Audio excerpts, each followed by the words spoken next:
Meenakshi TV. Night അപ്ഡേറ്റ്സിലേക്ക് സ്വാഗതം. പ്രധാന വാർത്തകൾ.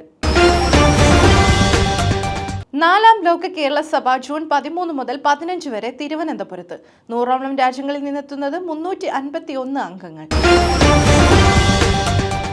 ഒമാനിൽ വാഹനങ്ങൾ കൂട്ടിയിടിച്ച് അപകടം. മലയാളി ഉൾപ്പെടെ 3 മരണം, 15 പേർക്ക് പരിക്ക്. വിസ കാലാവധിയും ജോലിയും പ്രതിസന്ധിയിലായി. എയർ ഇന്ത്യ എക്സ്പ്രസ് നീക്കത്തിൽ യാത്രക്കാർ ദുരിതക്കയത്തിൽ. Sheikh Zayed bin Sultan Road May 10 മുതൽ 2 ദിവസത്തേക്ക് ഭാഗികമായി അടയ്ക്കും. ദുബായ് അബുദാബി വിമാനത്താവളങ്ങളെ ബന്ധിപ്പിച്ച് 24 മണിക്കൂർ ഷട്ടിൽ ബസ് സർവീസ്. വാർത്തകൾ വിശദമായി. ലോക കേരള സഭയുടെ 4ാം സമ്മേളനം ജൂൺ 13 മുതൽ 15 വരെയുള്ള തീയതികളിൽ തിരുവനന്തപുരത്ത് നടക്കും. കേരള നിയമസഭാ മന്ദിരത്തിലെ ആർ ശങ്കരനാരായണൻ തമ്പി ഹാളാണ് ഇത്തവണയും വേദി. 100ഓളം രാജ്യങ്ങളിൽ നിന്നുള്ള പ്രതിനിധികൾ ഉൾപ്പെടെ 351 അംഗങ്ങളായിരിക്കും ലോക കേരള സഭയിൽ ഉണ്ടാവുക. നിലവിലെ നിയമസഭ അംഗങ്ങൾ, കേരളത്തിലെ പ്രതിനിധീകരിക്കുന്ന പാർലമെന്റ് അംഗങ്ങൾ, ഇന്ത്യൻ പൗരത്വമുള്ള പ്രവാസി കേരളീയർ, ഇന്ത്യക്ക് പുറത്തുള്ളവർ, ഇതര ഇന്ത്യൻ സംസ്ഥാനങ്ങളിലുള്ളവർ, തിരികെ എത്തിയ പ്രവാസികൾ, തങ്ങളുടെ മേഖലകളിൽ പ്രാഗൽഭ്യം തെളിയിച്ച പ്രവാസികൾ, OCI കാർഡ് ഉടമകൾ എന്നിവർ ഇതിൽ ഉൾപ്പെടുന്നു. സഭയിൽ അംഗത്വത്തിന് താൽപര്യമുള്ള പ്രവാസി കേരളീയർക്ക് ഏപ്രിൽ 15 വരെ അപേക്ഷിക്കാൻ അവസരം നൽകിയിരുന്നു.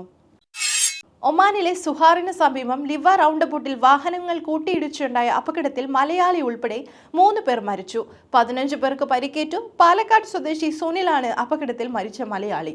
മറ്റു 2 പേർ സ്വദേശികളാണ്. പരിക്കേറ്റവരെ സുഹാർ ആശുപത്രിയിലേക്ക് മാറ്റി. ട്രക്ക് ഉൾപ്പെടെ 11 വാഹനങ്ങളാണ് അപകടത്തിൽപ്പെട്ടത്. ട്രക്ക് ഡ്രൈവർ എതിർ ദിശയിൽ വാഹനം ഓടിച്ചതാണ് അപകട കാരണം. സുനിൽ കുമാറും കുടുംബവും വിസ പുതുക്കുന്നതിനായി ലിവയിൽ പോയി മടങ്ങിവരെയാണ് അപകടം. സുഹാറിലെ LNT കമ്പനിയിൽ മാനേജറായി പ്രവർത്തിച്ചു വരികയായിരുന്നു സുനിൽ. മൃതദേഹം സുഹാറിലെ ആശുപത്രി മോർച്ചറിയിൽ സൂക്ഷിച്ചിരിക്കുകയാണ്. എയർ ഇന്ത്യ എക്സ്പ്രസ് കേരളത്തിൽ നിന്നും ഗൾഫ് നാടുകളിലേക്കുള്ള വിമാനങ്ങൾ അവസാന നിമിഷത്തിൽ റദ്ദു ചെയ്തതുമൂലം 100 കണക്കിന് യാത്രക്കാരെ ദുരിതത്തിലാക്കി.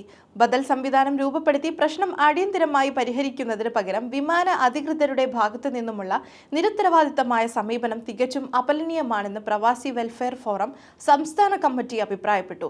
യാത്രക്കാരിൽ പലരും അടുത്ത ദിവസം ജോലിക്ക് റിപ്പോർട്ട് ചെയ്യേണ്ടവരും വിസ കാലാവധി തീരുന്നവരുമായതിനാൽ ബന്ധപ്പെട്ടവർ പ്രശ്നം അടിയന്തരമായി പരിഹരിക്കുന്നതിനാവശ്യമായ സത്വര നടപടികൾ സ്വീകരിച്ച് മുഴുവൻ യാത്രക്കാർക്കും ഉടനെ യാത്രാ സൗകര്യം ഏർപ്പെടുത്തണമെന്നും യോഗം ആവശ്യപ്പെട്ടു. അബുദാബിയിലെ പ്രധാന പാതകളിലൊന്നായ Sheikh Zayed bin Sultan Road May 10 മുതൽ 2 ദിവസത്തേക്ക് ഭാഗികമായി അടച്ചിടുമെന്ന് AD മൊബിലിറ്റി അറിയിച്ചു. രാത്രി 10 മുതൽ ഈ മാസം 13 രാവിലെ 6 വരെ അബുദാബിയിലേക്കുള്ള 3 പാതകൾ അടച്ചിടും.